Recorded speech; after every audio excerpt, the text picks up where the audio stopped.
Hey everyone! Where are you watching from today? Drop your location in the comments below. And if you haven't already, please hit that subscribe button right now before we get started. Your support means the world to me, and you'll never miss another amazing story like this one. Now, let's dive in. The pregnant Black Amani helped a blind 7-year-old girl find her way home one freezing night in Seoul. She never guessed that the girl belonged to the most feared Mafia boss in Korea. The next morning, she wakes up as the unwilling guest of the Mafia king. What would she do next? Amani walked down the streets of Hongdae, tiredly clutching her belly. At 8 months pregnant, every step sent a dull ache through her lower back, but she couldn't afford to stop walking. Her shift at the convenience store had ended hours ago, and the bus fare home was a luxury she skipped tonight to save for formula. Seoul was supposed to be a fresh start after fleeing Nairobi's chaos, political unrest, a dead-end job, and a boyfriend who vanished when the pregnancy test turned positive. But here she was, just another foreigner scraping by. Her dark skin drew stares, whispers in Korean she barely understood, but she held her head high. Survival demanded it. A soft whimper cut through the street noise, pulling Amani from her thoughts. She paused, scanning the alleyway to her left. There, huddled against a graffiti-covered wall, was a small girl, no more than 7, clutching a white cane. Her eyes were unfocused, milky white, staring into nothing. She was blind and alone at this hour. "Hey, little one," Amani called softly, her Kenyan accent warm despite the chill. She approached slowly, not wanting to startle her. "Are you lost?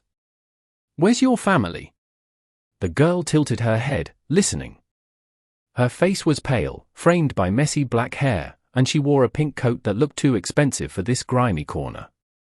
"I don't know," she whispered, her voice trembling.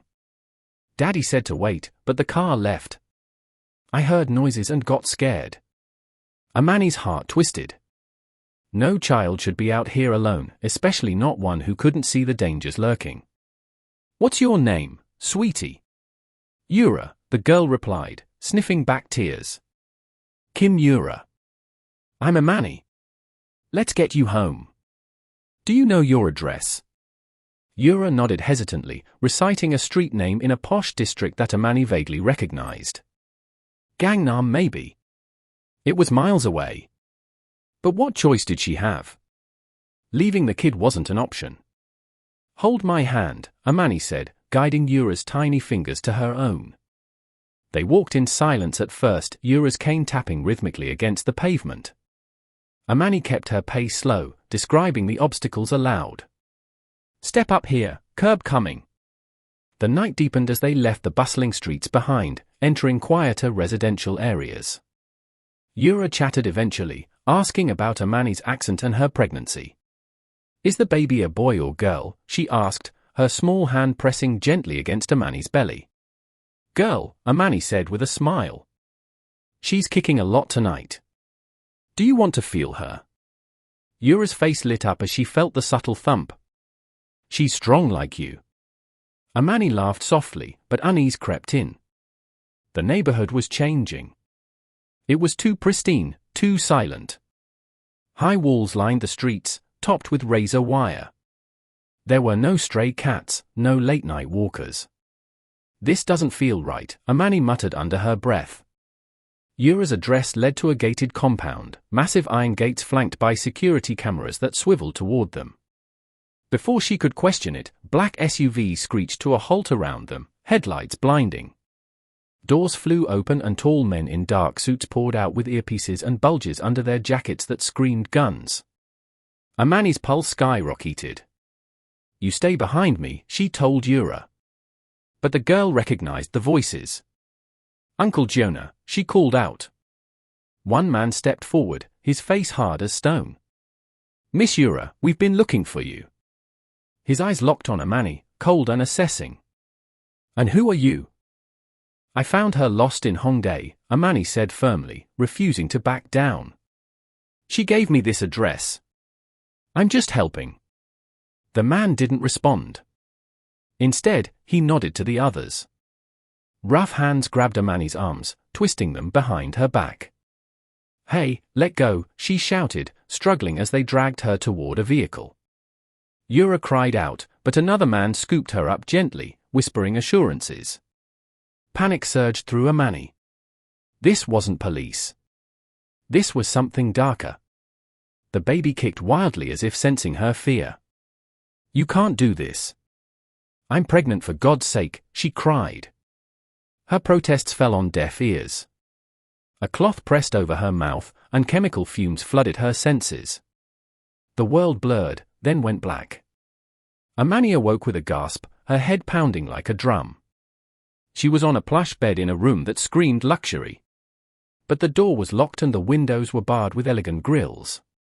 No phone, no escape. Her hand flew to her belly. The baby was still, but a faint flutter reassured her. Footsteps approached. The door swung open and in strode a man who exuded power like a storm cloud.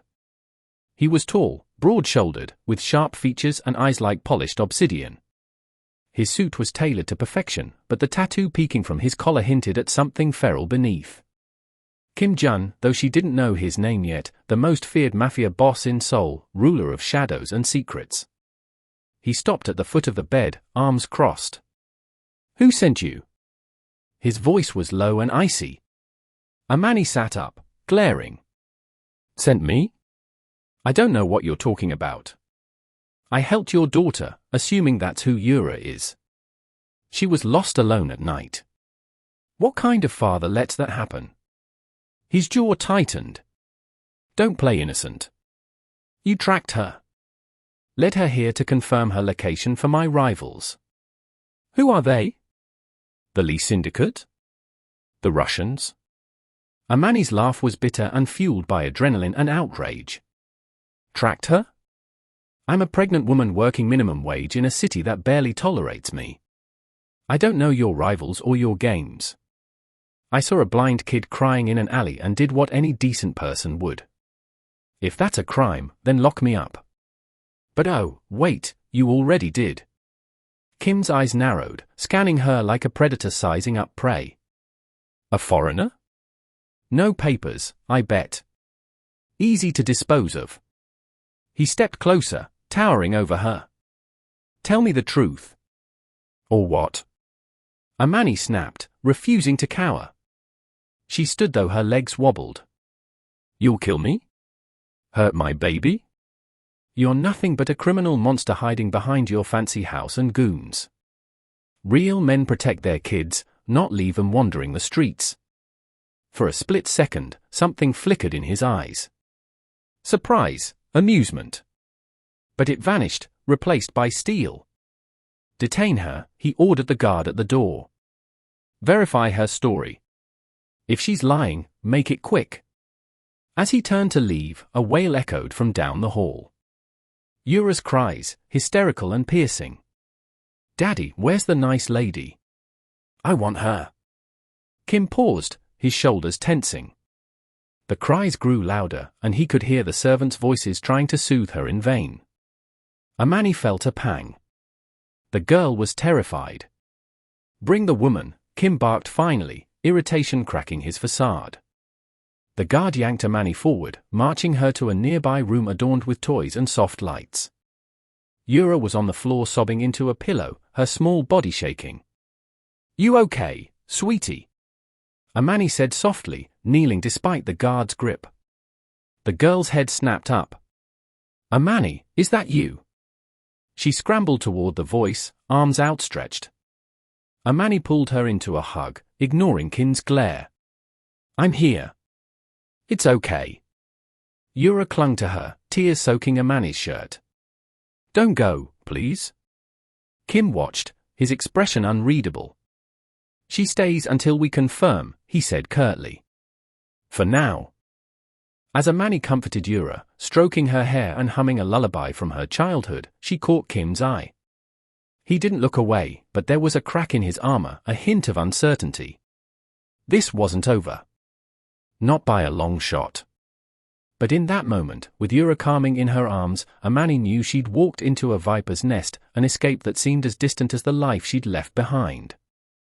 The next morning arrived with grey light filtering through heavy curtains. Amani woke to the sound of small feet patting across hardwood. Yura slipped under the covers without asking, curling against her side like a kitten seeking warmth. "You're still here," Yura whispered, fingers tracing the curve of Amani's belly. "I thought it was a dream." Amani smoothed the girl's hair. "I'm here for now." A knock rattled the door. It opened before she could respond. Kim stood in the frame, already dressed in another immaculate black suit. His gaze flicked from Yura to Amani, lingering on the way the child clung to her. "She won't eat unless you're with her," he said flatly. No greeting, no apology for the kidnapping. Just a fact. Amani met his eyes. "Then let me take her to breakfast." He considered her for a long beat. "You may move within the main house. Gardens, library, kitchen. Guards will accompany you." He let the threat hang. "Got it," Amani said. "You don't trust me." Message received. Kim's jaw flexed. "Trust is earned. You haven't earned anything yet." He turned to leave. "Wait." Amani eased Yura aside and stood, ignoring the protest of her back.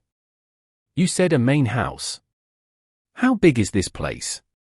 "Big enough that you won't find the exits without help." He paused at the threshold. "And you won't get help." The door closed with finality.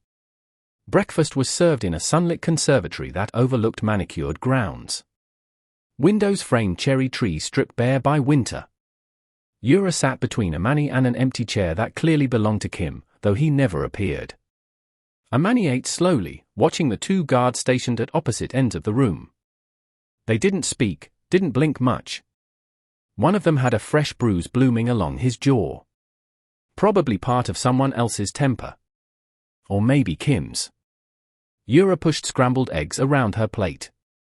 "Daddy doesn't eat with me anymore. Not since."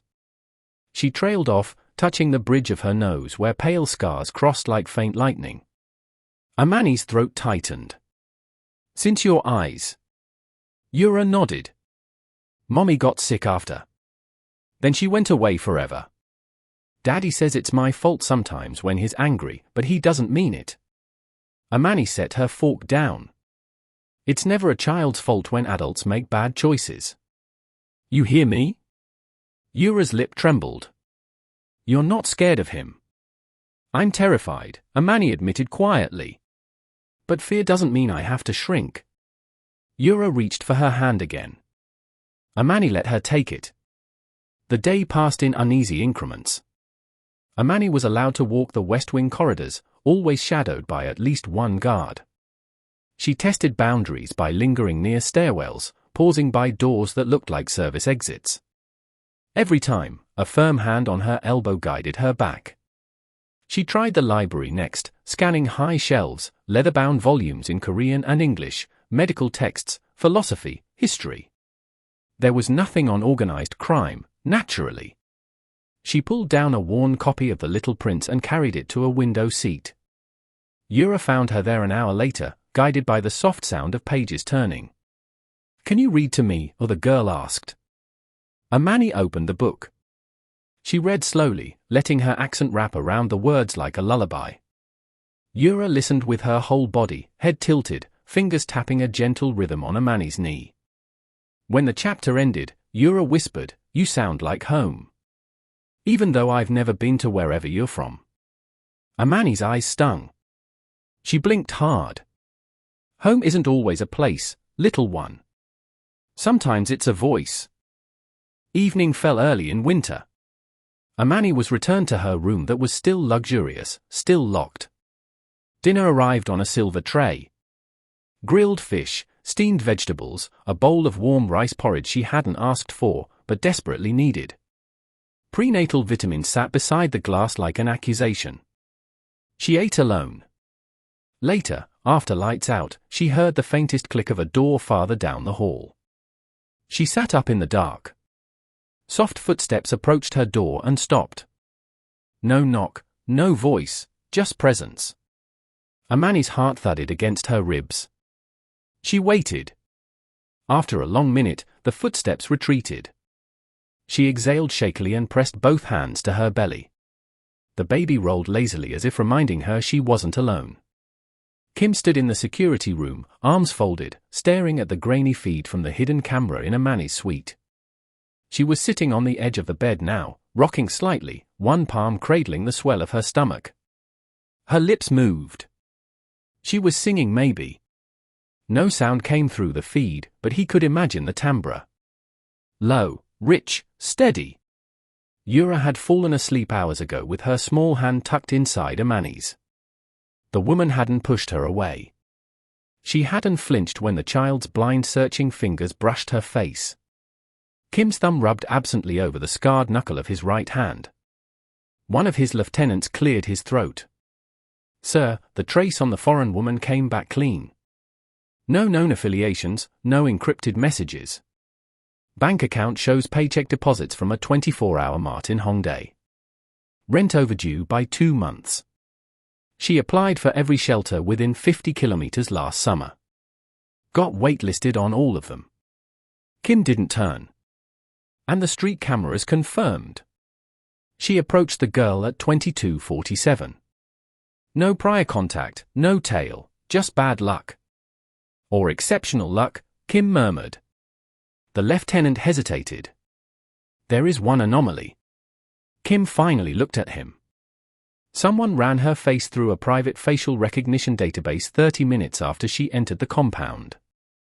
The query originated from a burner server in Busan. Dead end after 2 hops.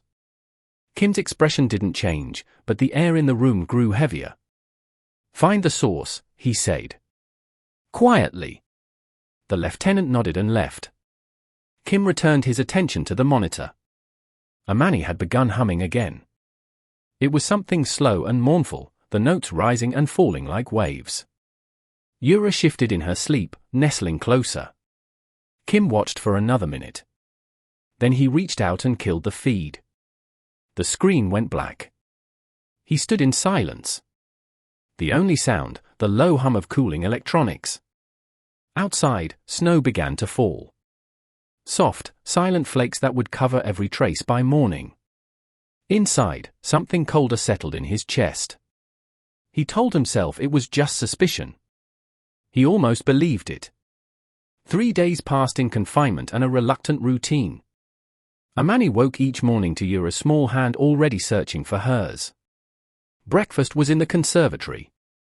They took quiet walks in the winter-dead garden, breath fogging between them while guards pretended to be statues. They spent afternoons in the library where Amani read aloud until her voice grew hoarse and Yura dozed against her shoulder. Evenings were spent alone in the locked suite, listening for footsteps that never quite reached her door. Kim appeared only twice, once to deliver a terse update, "Your story holds for now," and the other time to collect Yura for a doctor's appointment she refused to attend without Amani. He hadn't spoken to her directly since that first night. He didn't need to.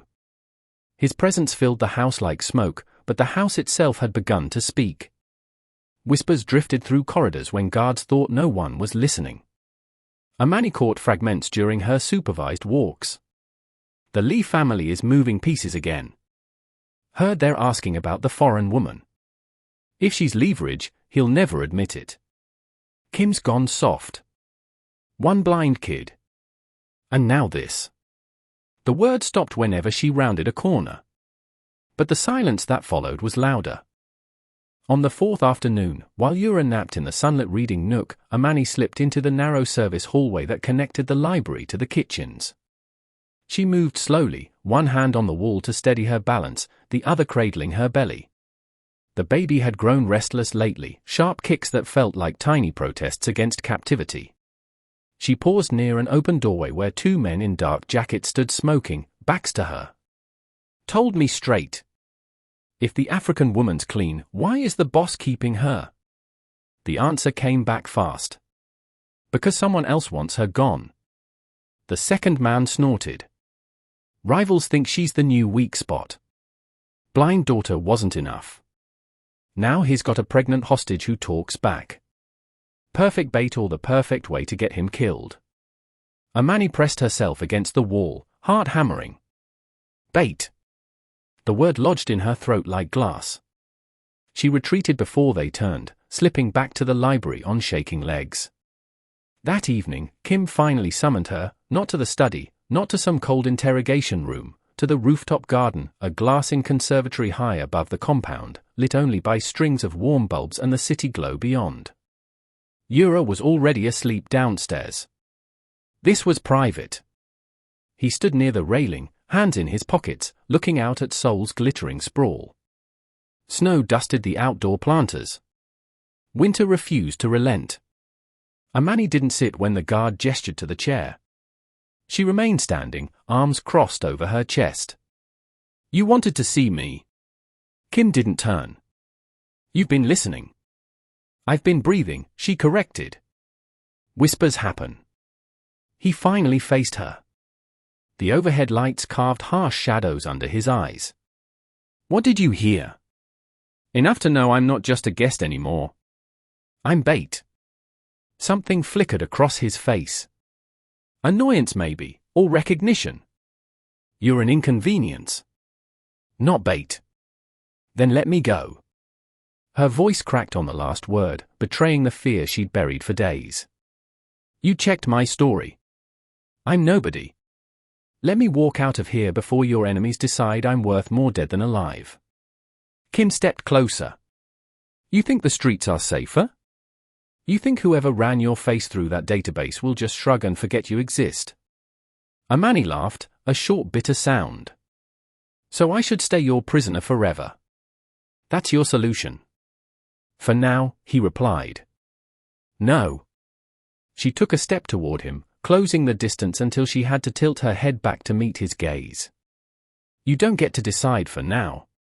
I'm not your daughter. I'm not your property. You want to protect Yura? Fine. But keeping me here turns me into a target, too. And my baby." Her hand pressed hard against her abdomen. "My baby doesn't deserve to be born in a cage." Kim's eyes darkened. "You have no idea what's outside these walls." "I know exactly what's outside.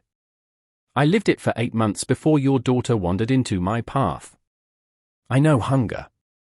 I know being invisible. I know men who think they can own whatever they touch." She jabbed a finger toward his chest, stopping just short of contact. "You're no different. You just wear better suits." For a heartbeat, he looked like he might strike her or worse. Instead, he said very quietly, "I'm keeping you alive. And I'm telling you, I'd rather die free than live like this." The words hung between them. Then the night split open. Glass shattered somewhere below. A rapid series of pops, gunfire, echoed up through the atrium. Alarms screamed, shouts in Korean sharp and urgent. Kim moved faster than she expected. One hand clamped around her upper arm, dragging her behind a concrete planter. "Down!" Amani dropped to her knees, pulse roaring in her ears. Kim pulled a pistol from inside his jacket with practiced ease, scanning the rooftop access door. Footsteps pounded up the stairwell. 2 men burst through wearing black tactical gear. Faces masked. One raised a suppressed rifle. Kim fired twice. Plane center mass. Both intruders dropped before they could return fire. More gunfire erupted from lower levels. The house was under siege.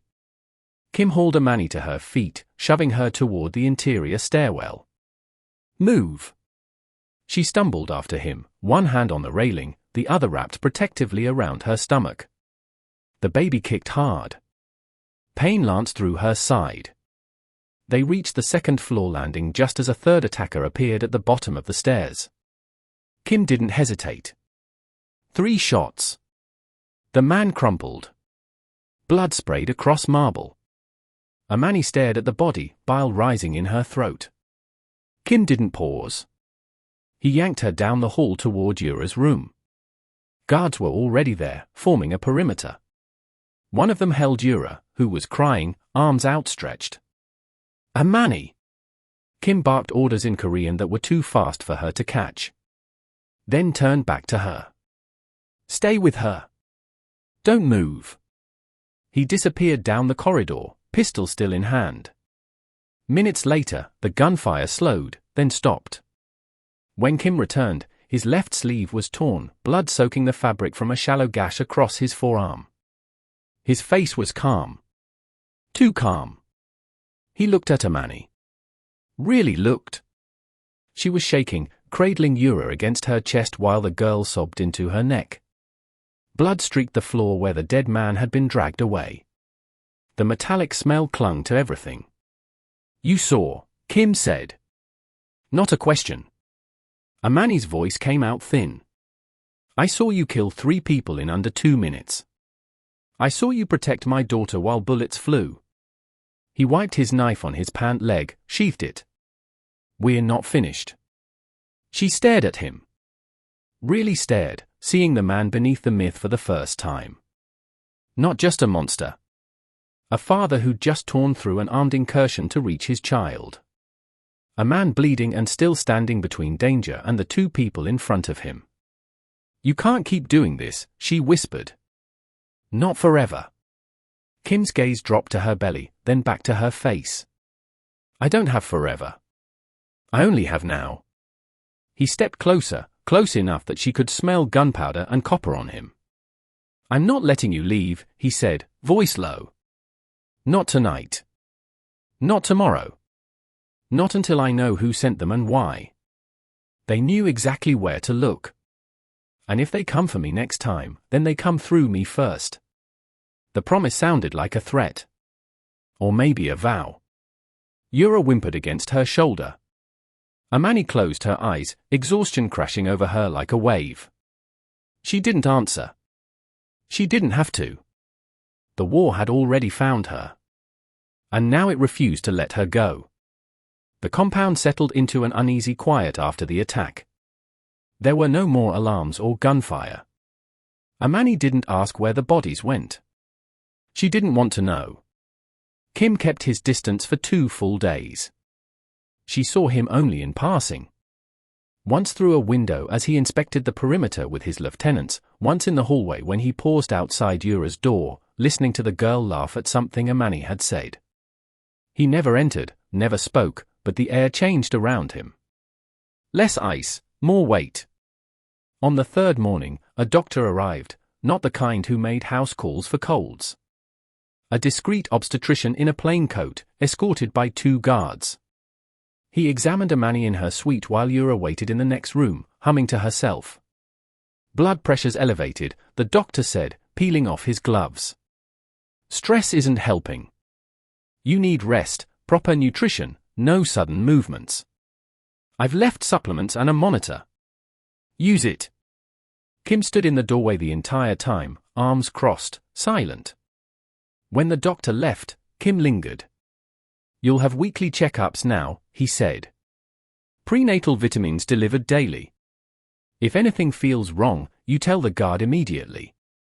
Amani looked up from the bed where she sat rubbing her swollen ankles. "Why the sudden concern?" "Afraid your inconvenience might die on your watch." His jaw ticked. "I don't want your blood on my hands." "Too late for that," she muttered. He didn't argue. He just turned to leave. "Wait." She stood, slower than she wanted to admit. "Thank you for the doctor." Kim paused, back to her. "Don't thank me. It's practical." But when he walked away, his steps were quieter than usual. Small changes crept in like cracks of light. Extra blankets appeared on her bed. Soft cashmere, not the scratchy wool from before. The kitchen started preparing Kenyan dishes she hadn't requested. Someone had researched. Someone had listened when she'd mentioned missing home flavors to Yura. The guards still shadowed her, but they stopped grabbing her elbows. One even nodded when she passed. Yura noticed everything. "Daddy's being nice," she said one afternoon in the library. Amani was reading her a story about a girl who could talk to stars. Yura's head rested on her lap. "He's trying," Amani allowed. Yura's small fingers found the spot where the baby kicked hardest. "She likes when you talk. She moves more." Amani's breath caught. Maybe she's listening. Amani closed the book. For a long moment, she said nothing.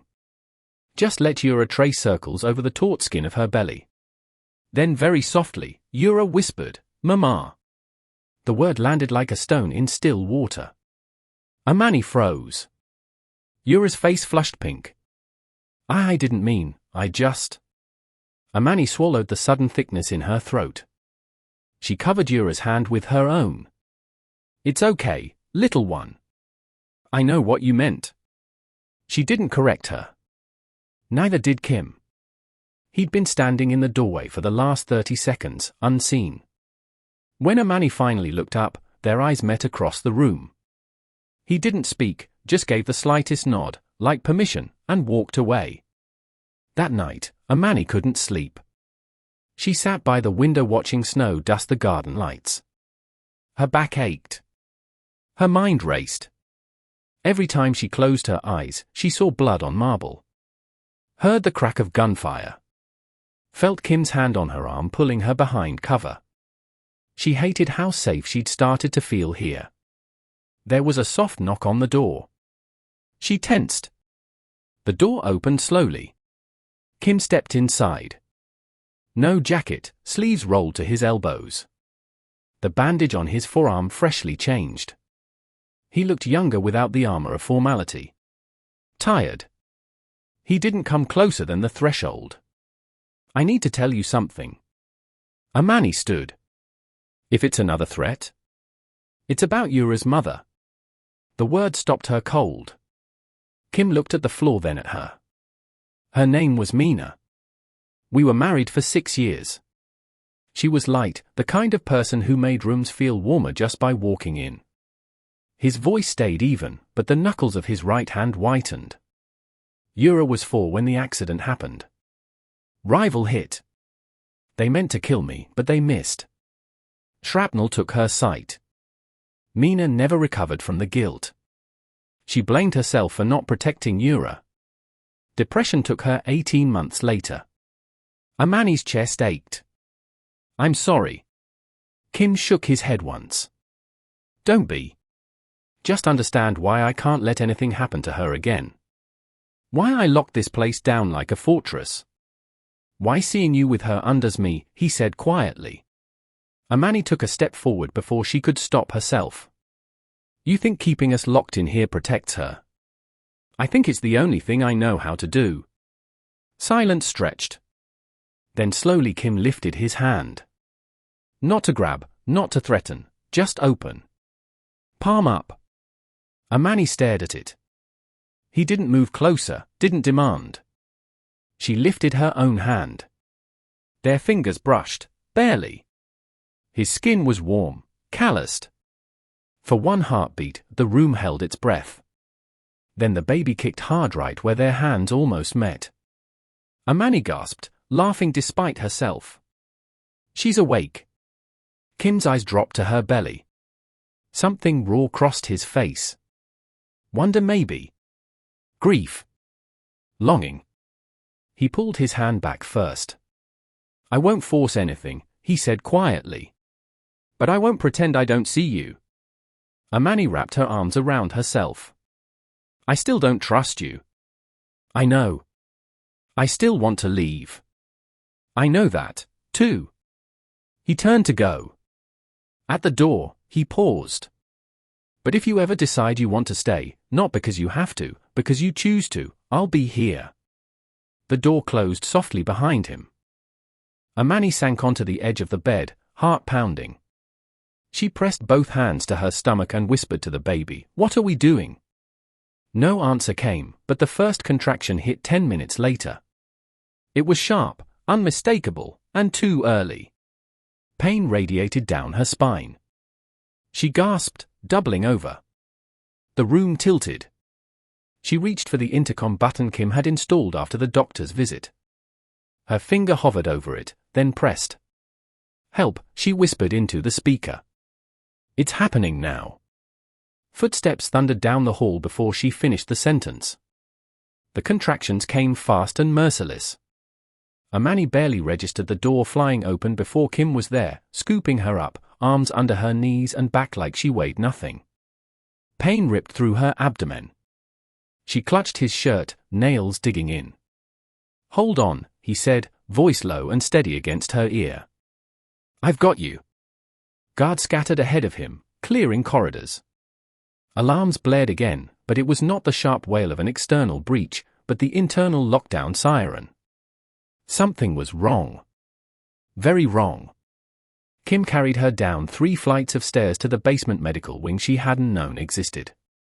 Sterile white walls, surgical lights, a full operating suite. The obstetrician was already scrubbing in.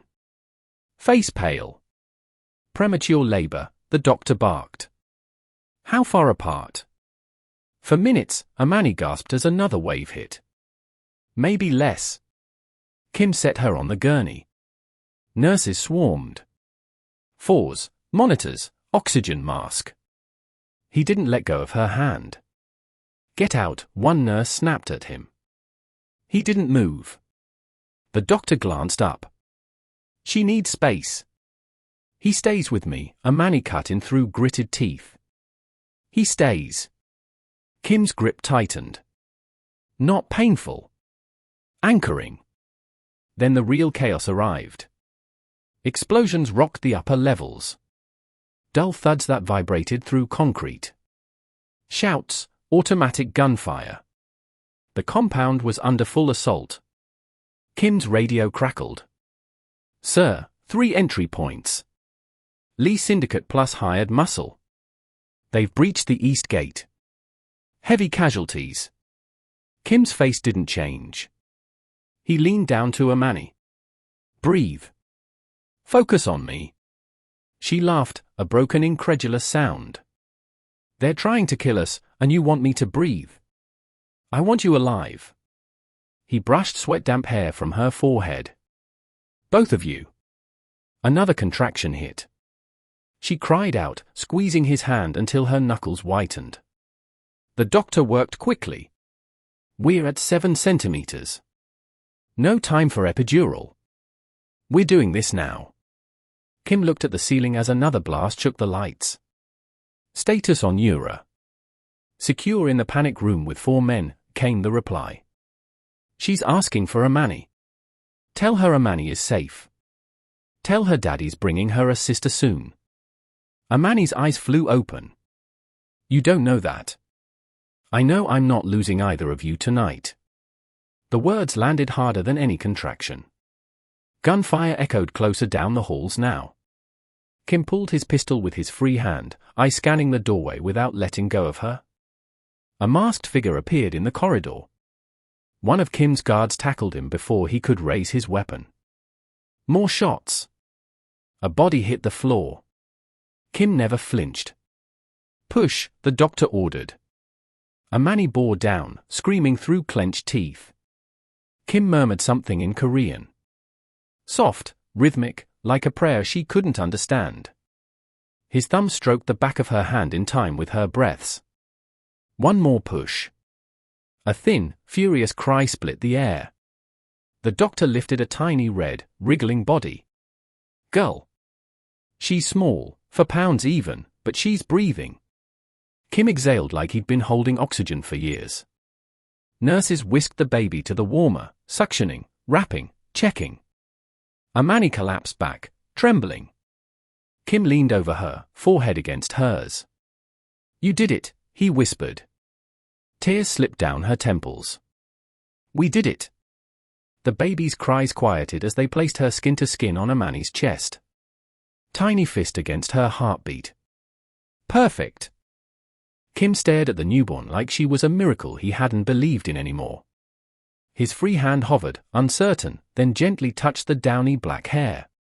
"She has your nose," he said, voice rough. Amani laughed weakly. "And your scowl already." For the first time since she'd met him, Kim smiled. Small, real, unguarded. Then he straightened. "Secure the wing. No one in or out until I say." The doctor finished stitching. "She'll need rest. The baby needs NICU observation, but she's strong." Kim nodded once. "Prepare transport if we have to move them." But the gunfire outside had slowed. His men were winning. The assault was collapsing. Kim stayed. He sat beside the gurney long after the medical team retreated, watching Amani and the baby sleep. Exhaustion carved deep lines around his eyes, but he didn't move. When Amani stirred hours later, the room was dim. Monitors beeped softly. The baby, still unnamed, slept in the bassinet inches away. Kim was still there. He looked at her. Really looked. "I never meant to care," he said quietly. "I told myself you were temporary. A complication. Then you held my daughter when she was screaming. You sang to her. You looked at me like I was human instead of a weapon. And tonight," his voice cracked. "Tonight, you gave me something I thought I'd lost forever. A family, even if it's only for a moment." Amani reached for his hand. This time, he didn't pull away. "I hated you," she admitted. "Because you scared me. Because you controlled everything. But mostly," she swallowed, "because part of me wanted you, wanted this. And that terrified me more than any gun." Kim bowed his head, resting his forehead on their joined hands. "I'm declaring protection," he said. "Publicly. Over her, over Yura. Anyone who comes for you comes for me. The syndicates will hear it by morning." Amani searched his face. "You know what that means." "It means war," he said simply. "But it also means you're not running anymore. Not unless you choose to." She looked at their daughter, tiny chest rising and falling, then back at him. "I choose to stay," she whispered. "But not as a hostage. As your equal, your partner. Or not at all." Kim lifted her hand to his lips, pressed a kiss to her knuckles. "Equal," he agreed. "Partner." The baby let out a small, sleepy sound. Kim smiled again, wider this time. "Welcome to the family, little one." Outside, the first pale light of dawn crept over Seoul. Inside, something unbreakable had just begun. The declaration spread through Seoul's underworld faster than gunfire. By noon the next day, encrypted channels buzzed with it. Kim Jun, untouchable, unyielding, had placed a foreign woman and her newborn under his personal aegis. Not as hostages, not as leverage, as family. The message was simple, brutal, and broadcast in every shadow where power changed hands, touch them and die. Rival syndicates reacted in predictable waves. Some went silent, recalculating odds. Others raged in private war rooms, calling it weakness. A crack in the armor. A few tested the edges. Small probes. A car followed too closely near the compound gates. A burner phone left on a delivery truck with nothing but static. Kim's men crushed each one quietly. No headlines, no survivors to brag. Inside the house, the atmosphere shifted more slowly. Amani refused the gilded cage. On the 5th day after the birth, she stood in the sunlit nursery, newly redecorated with soft creams and pale blues, holding her daughter against her shoulder while Yura sat cross-legged on the rug, fingers tracing the baby's tiny socked foot. "I'm not staying locked in this wing forever," Amani said when Kim entered. No preamble. "No, please?" He stopped in the doorway, still wearing the faint shadows of sleepless nights under his eyes. "You're not a prisoner." "Then prove it."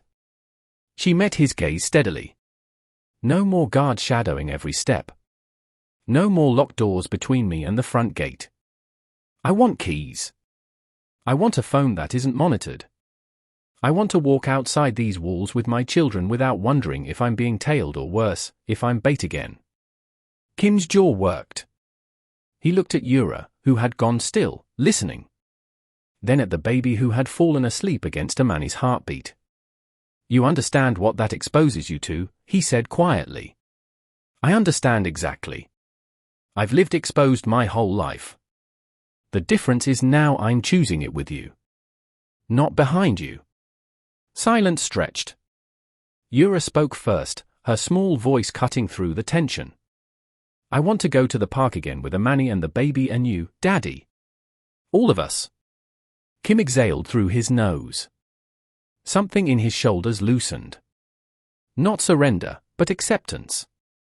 He crossed the room, pulled a slim black key fob from his pocket, and placed it in Amani's free hand. Garage access.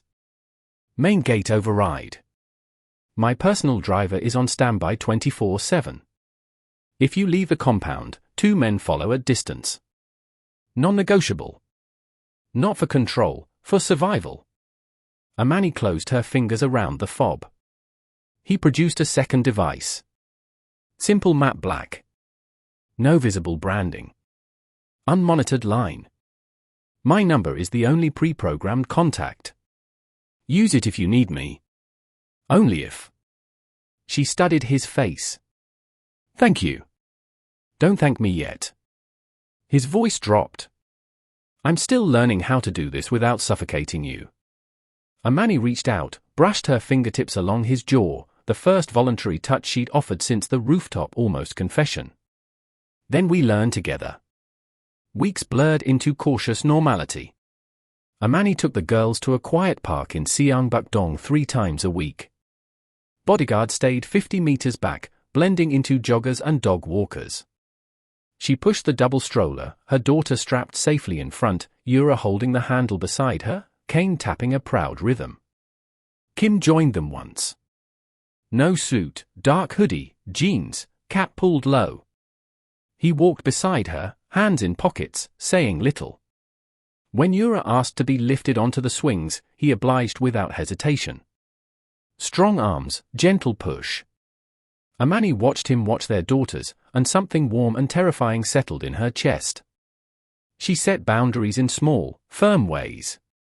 No business discussions in front of the children.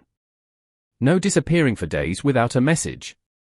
No decisions about their safety made without her input. Kim listened. Sometimes he argued, quietly, intensely, but he listened. One evening after the girls were asleep, they stood together on the rooftop garden where so much had begun. Snow had melted. Early cherry buds dotted the branches. Sol glittered below. Indifferent. Kim spoke first. I used to think control was the only way to keep what mattered. Losing Mina proved me wrong. Losing Yura's sight proved it again. I thought locking everything down would prevent more loss. Instead, it just isolated me. Amani leaned against the railing beside him. And now? Now I'm terrified every day that I'll lose you 3 because I'm not controlling enough. He turned to face her. But I'd rather be terrified and have you here, choosing this, than safe and alone. She studied him. The sharp lines of his face softened by moonlight. The faint scar on his temple she'd never asked about. I'm still scared, too, she admitted. Of your world, of what it might take from us. But I'm not running. Not anymore. He reached for her hand. This time, she laced her fingers through his without hesitation. Then we build something new, he said. Not a fortress, a home. Months later, spring in full bloom, Yura stood in the wide foyer, barefoot, head tilted. She was practicing again. Kim knelt in front of her, holding both her small hands. Listen, he said softly. Amani's coming down the stairs. Focus on the sound. Amani paused on the landing, deliberately, letting her sandals slap lightly against the marble. She carried their daughter, now chubby-cheeked and bright-eyed, on her hip. Yura's face lit up. It's Mama's walk. The left foot drags just a little when she's carrying the baby. Amani laughed, descending the rest of the way. You're getting scary good at this. Kim rose, brushing a kiss against Yura's forehead, then turned to Amani. His gaze lingered, warm, unguarded. She calls you Mama without flinching now, he murmured. Amani shifted the baby to her other hip. She's had a lot of practice. He stepped closer, brushing a stray curl from her temple. And you? Still think kindness doomed you? Amani looked around at Yura giggling as she chased the sound of her father's footsteps. At their daughter cooing and grabbing for Kim's tie. At the man who had once terrified her, now standing close enough to feel his heartbeat. No, she said quietly. Kindness didn't doom me. It changed everything. Kim leaned in, pressing his forehead to hers. Welcome to the kingdom, Amani. She smiled against his lips. Long live the family. Hey everyone. Thanks for watching until the end. I really hope you enjoyed this story. Where are you all watching from? Let me know in the comments below. And if you liked this video, please don't forget to hit that subscribe button, share with your friends, and turn on notifications so you never miss another story. Your support means everything to me. See you in the next one.